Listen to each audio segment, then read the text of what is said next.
So I'm here by myself. I don't know where Sarah is. Anyway, we're going to talk about closing the deal, or I'm going to talk about closing the deal and how that happens. It's Legal Accounting Wednesday, and how you can do that, trying to be able to get to close a deal and how to close on a sale, basically. And what I want to do is I want to start from the beginning of really in the discovery call to be able to step through that part of it, because it's pretty critical when you start to do that kind of work and you start to present to the client. So that initial call is really important, and there's a big science behind there's a lot of science behind that initial meeting that you have with somebody. And sometimes you meet somebody and that first contact with someone is really going to be what takes you through the whole engagement. So if you have a bad first experience with somebody, it can actually carry you through. It can actually carry through the whole engagement. So it's not just going to be that piece of it. It's also going to be the part of, that will follow you through. So if you have a bad or stumbling beginning point, it will absolutely probably follow you through and you probably won't get the job. So you can mop that up sometimes, but I think Sarah's joining me. Hi. Sarah. I was like, she's not coming. She didn't tell me she's not coming. I am coming. I'm so sorry. That meeting ran pretty far over. So. Okay. So I know you're the only one that can ever see. Actually, I can see it this time. That's interesting. So we are live. And I've already started to talk about what it's like when you first try to, this is about closing the deal and tips on closing the deal. But I also think that it initially, the getting the job done starts at the very first conversation you have with a client, right? So when the first phone call, the first time, we like to do Zoom. It doesn't always happen. A lot of times we find the attorneys will hop on the phone before, or they'll come on and they don't put their camera on. Mm-hmm. And yeah. I think back to a client we had just pre-COVID, that we popped in multiple meetings with them and they never had the camera on. And then they found it to be fun. And then they ordered cameras, thankfully, right before COVID. And they were like having fun with all the backgrounds. Remember that? Oh my gosh. That was actually fun. I enjoyed those sessions because it was cute. It was cute to see how it all worked. It was kind of sometimes didn't work, but he says a few times it was a little interesting. We won't go there. But with actually, with closing the deal, we can begin with I found some pretty cool sales facts, because we're accountants. We love facts, right? Yeah. So one of the facts is that if 92% of salespeople state that they give up on candidates after prospects tell them no. So if you have a client that you reach out to, you have the first initial contact with them, and then they say no, that's the end. That's where the lead actually dies, and you just never reach back out. And I think it depends on how busy you are. I don't know how you can still keep it in your mind. And we use 17 hats. So you could actually keep it in a list and maybe tag it. So later on, you might want to reach back out, right? Maybe reach back out at beginning of the year. Maybe things didn't go so well. I just had a client come back to me that she was freaking out that none of her books were reconciled. And she went somewhere else for less money and found out that that wasn't the case. So it says 80% of potential clients say no 4 times before they say yes. And I'm not sure if that's really with accounting, but that's a fact in sales world anyway. Well, isn't it true? Don't you say if you are winning them all, you're doing something wrong, Linda? You've said that before. And yes. I feel like the no isn't no, like personal no. It might be behind it is so many layers. Well, I'd like to take the credit for that comment, but it was actually in at the Intuit Advisory Board. Maybe it might have been at QuickBooks Connect, but it was Michael Lee who said you should only get about 50%. So if you're winning every single client, in all likelihood, your prices are too low. So you want you don't want to win everything. You don't want to not win anything, but you also want to win some, and then you'll kind of know your pricing, and that'll get into pricing, which is something we're going to be talking about on Friday with our group. Is we're going to be talking all about how to raise prices this week. So it's a great topic, and it was requested by the group. But let's get into just in the discovery part of it. So we're it's still tips on closing the deal. But if you start out your conversation with, in our case, attorneys, but can be any client, if you started out with a compliment, Hey, nice to meet you, Mr. and Ms. Attorney. We checked you out to see what practice area you were. We scoped out your website. Your website's gorgeous. Now, we can't say that with all attorneys because some of them we go on and we're like, oh, that's their website. We'll get into that later once we get hired as their accounting firm, because we delve into some of the advisory things, and that would kind of fall into marketing. But don't you think that's a great idea to maybe start with a compliment? Yeah, it is. It's a pleasure to meet you, or thank you for we made time together. Sometimes it's the fear of the client trying to figure out how to make time, or the prospect making time.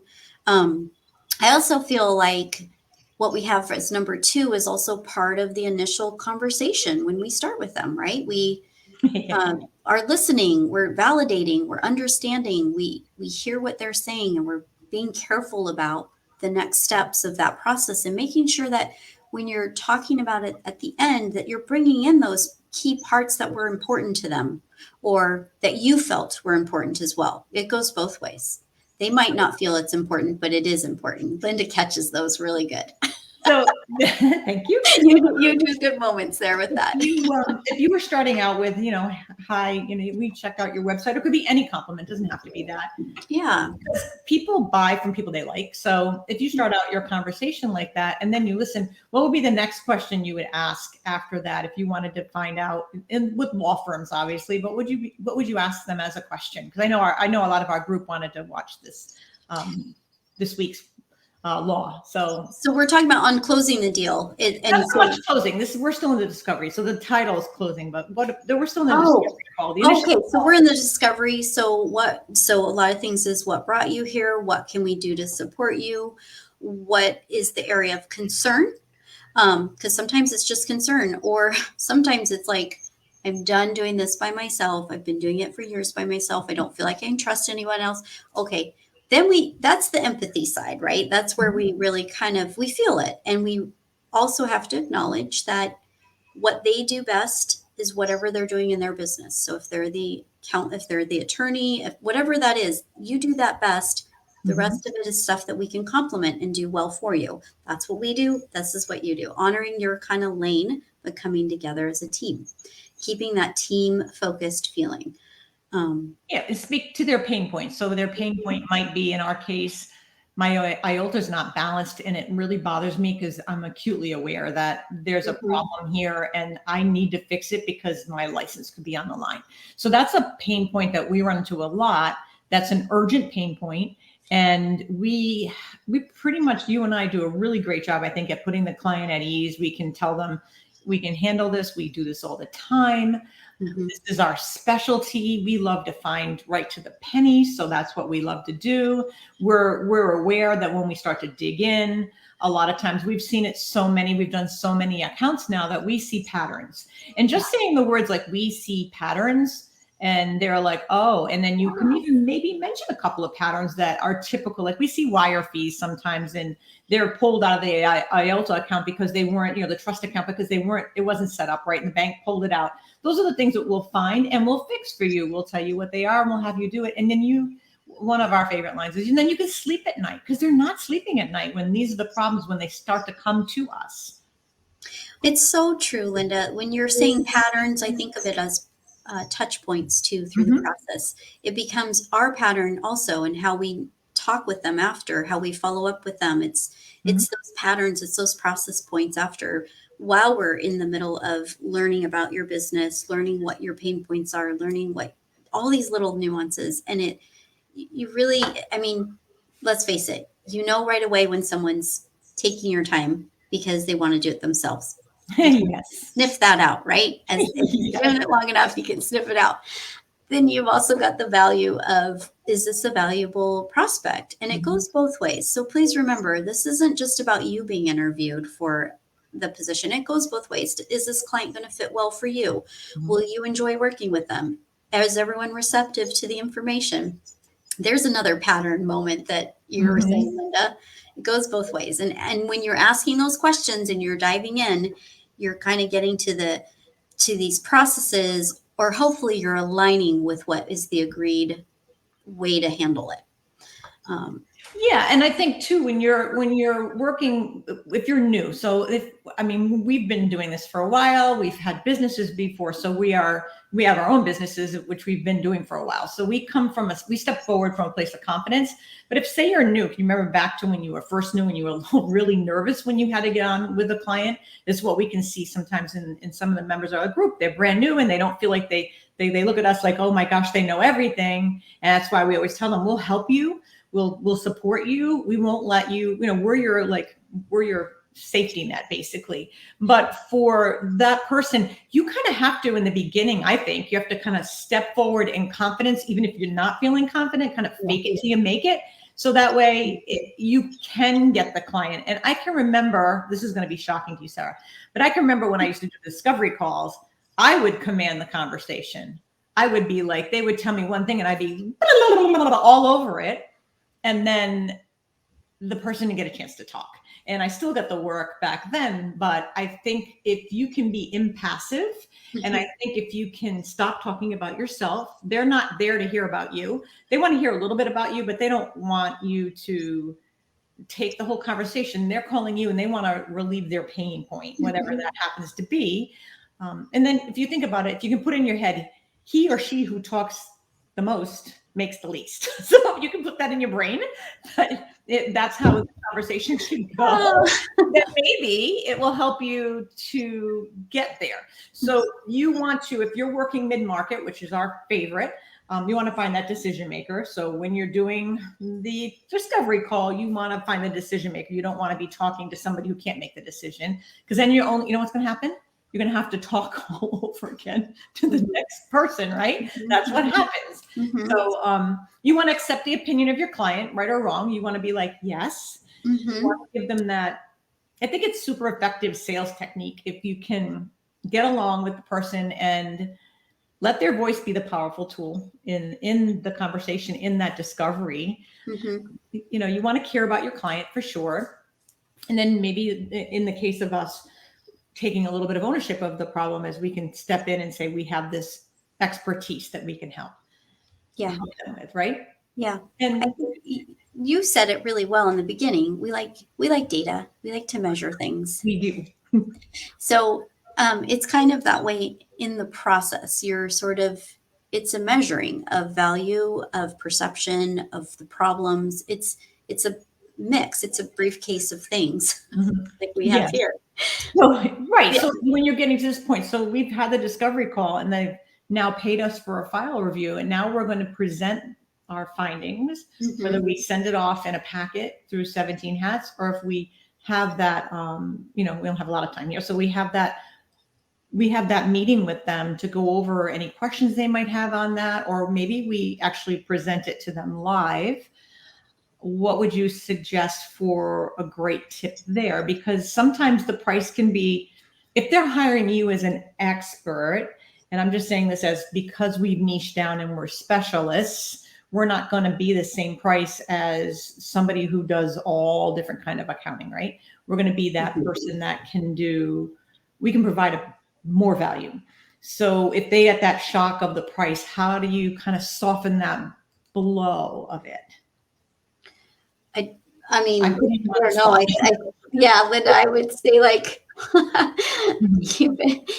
I mean, I know what I do, but me personally, but in your kind of tenure of having done this, what do you feel like do you have like a tip that's worked best for you through this? Like, do actually, because sometimes if somebody's coming to you with a really messy file, and I know that their trust accounting is a mess, and we're probably going to have to go back to the beginning of time to unravel it, because we've looked at the records and we know that there's stuff in uncategorized, and their chart of accounts is a hot mess, and there's a pile of things, and so the number is quite large, and we're actually looking at maybe starting a whole new file.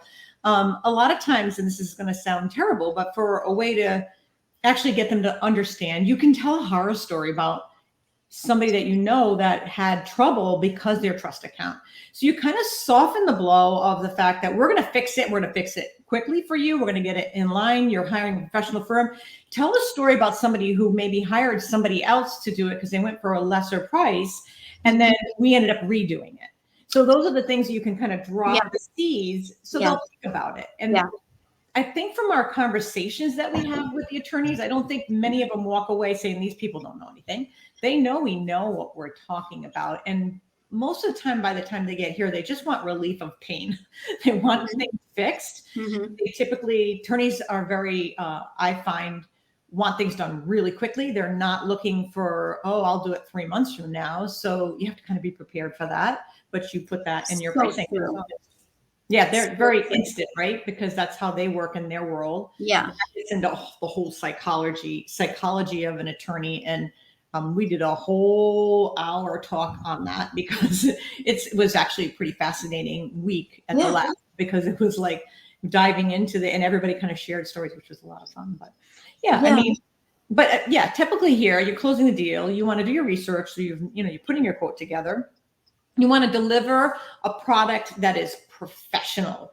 And a lot of times our professionalism shines through with our NDA and the fact that we have Liscio in place. So we've protected them from the bad world. We have our tools. We have our system. We have our tools. We come across with understanding, sincerity, and we ask a lot of questions. If you're unsure, but you want some clarity, just ask for clarification type questions. You don't have to know it all, but you want to understand where the breakdown is or where the pain point is. Like, to your point, find the patterns, delve into that. You can always come back with more questions later as you're doing your discovery or as you're preparing things for the next meeting.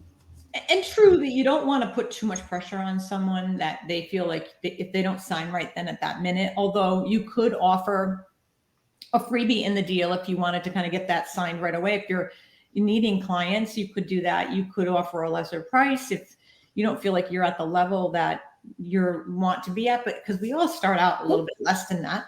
But sorry. But I mean, if you look at it that way, I think that those are the things in closing a deal. I think leave them with something to think about after you put this down in writing and you explain it, and you can take them through a tour of the file. I've done that in the past by using Loom, and I'll just, instead of writing out all the things that's wrong, I actually visually take them through it.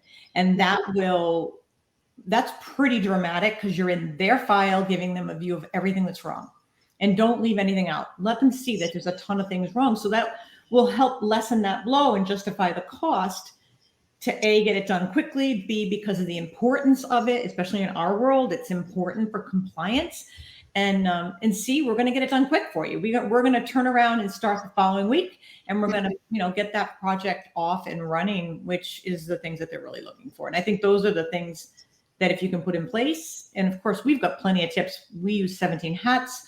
There's plenty of ways that you can start a project without actually starting the project. You can have like little workflows there set up so that you're doing things. In the client side, they're seeing that you're doing things, you're asking for things, but it's the same things you always do. So you can put that in a workflow so that it looks like, here's the QuickBooks file, and here's how you can start to learn the, QuickBooks if they're coming from an outside platform and you're doing a data migration. So those are some of the things. But yeah.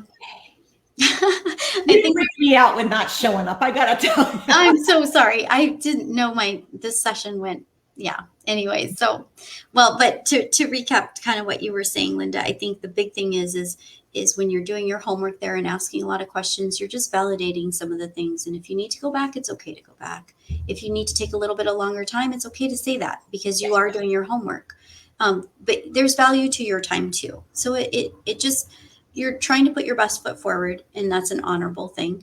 Obviously, don't take 3 weeks to do something. No, be honest, right? We're big on. We always talk to the team, and we're like, when can you get it done by? Then we go back to the client. The team will say, I can get it done by Friday, and you're like, we're gonna have it done by Monday or Tuesday because we don't want the client. We want to blow their mind and say, hey, we're done today, instead of saying we need to the next Friday, because that always leaves. You don't want to end the job like that, especially if you want to turn it into ongoing. If you're doing a big cleanups turn into ongoing. You want to leave with that happy, that person not only got my work done, they did it professionally. They used an app called Liscio that was simple, that they could import the documents in, and it was really easy to use. And then they did it very professionally with an NDA. And those are the tips that really Yeah. set you forward so that you come off professional before you even really get going. You're at the discovery phase, which is important.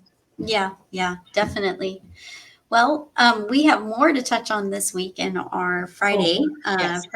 private group. I'm looking forward to the discussion and doing some. We're going to do a workshop style because we're going to actually dive in and we're going to start raising prices right. And we're all going to do it. We're going to do it workshop style. We're going to have homework. We'll have to do a follow-up. When I did the one when you were away and it was about letter of engagement, everybody's like, "Oh, thanks for the homework, Linda. We're going to change our letter of engagement." We dived into what it should say, and then you asked them when you came back who did their work, and everybody's like, "We thought about it." I'm still going to ask. Including me. I know, like including me. I was like, I didn't do it. We've got a lot of great tips on that too. So if you're not in the Law Lab, we'll put some links in. Fun group. We get into some interesting discussions, and this week is raising prices. So if you want to join us, we'll put the link in and join our group. Join the fun. I won't be late next week. I promise. No, I'm going to be late. I'm going to do that too. No kidding. Oh, I'm so sorry about that. No, But it was nice to hang out with everybody. It's always a pleasure hanging out with my partner. So always. All right. Well, we will see you all next week. Sounds good. Bye. Bye.